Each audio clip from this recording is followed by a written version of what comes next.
Welcome to the World Language School, where learning English is easy, fun, and free. So, if there is one grammar stumbling block that tangles up both learners and native speakers, it's that trio of three-letter verbs: to lie, to lay, and the other, to lie.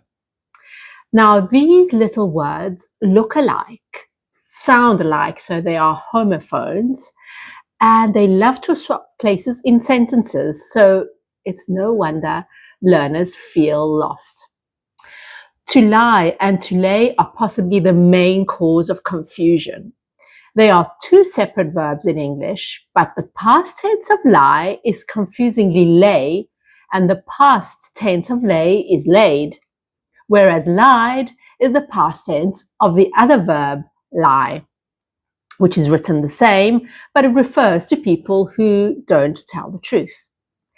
Now, I know it sounds confusing, but in this video, we're going to untangle these verbs once and for all with simple rules, quick memory tricks, and a fun story to lock everything in.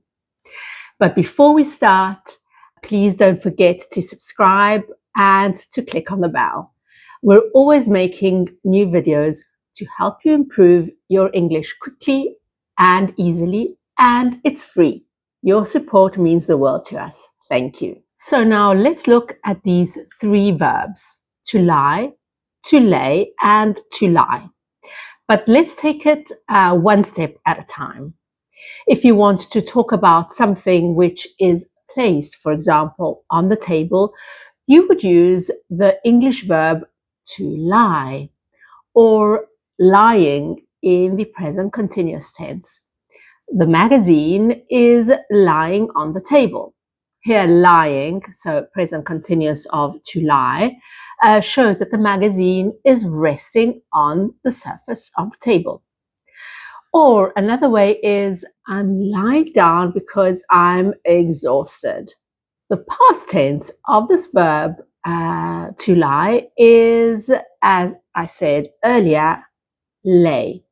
So the book lay on the table this morning, but I can't find it now. Or she lay down and immediately fell asleep. In the UK, often say, let sleeping dogs lie, meaning don't stir up old problems. Notice lie here, so the dog is resting. Across the pond in the US, you'll hear, you made your bed, now lie in it. Translation, accept the result of your actions. Now, lie seems fairly straightforward, so something which is placed on a surface, until you consider that there is a verb in English which is to lay. In other words, the present tense of the second verb is identical to the past tense of lie, and the meaning is close enough to add to the confusion. To lay means to put something down carefully in a flat position, or at least so says the dictionary.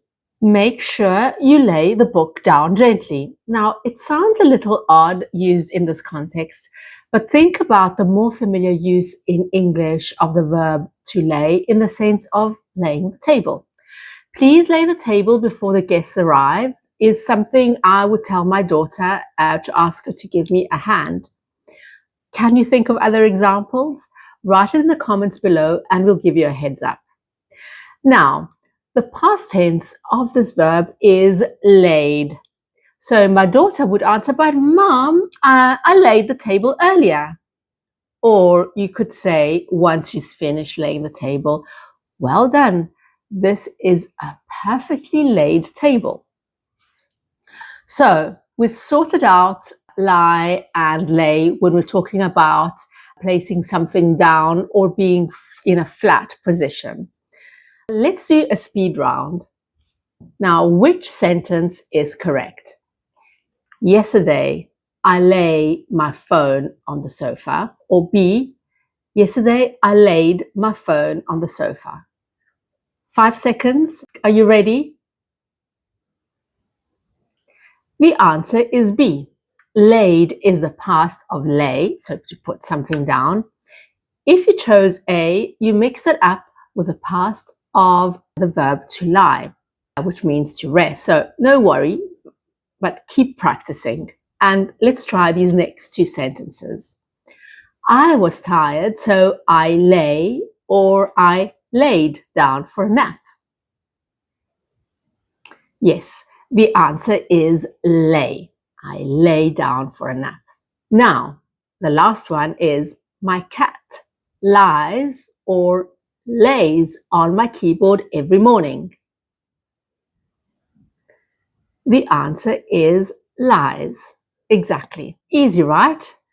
Pretty easy to remember the difference. But what about lied? Where does that come from? Well, lied is the past tense of the other verb to lie, the one that means to tell the untruth.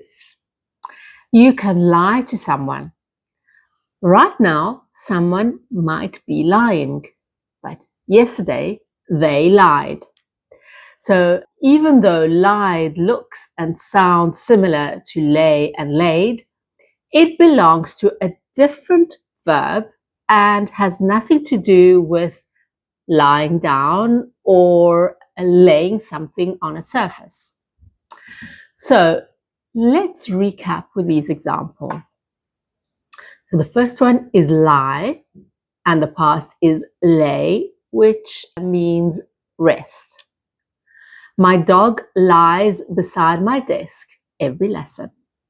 Or last night, the dog lay there snoring for hours. Right, the next verb is to lay or laid in the past, which means to put something down.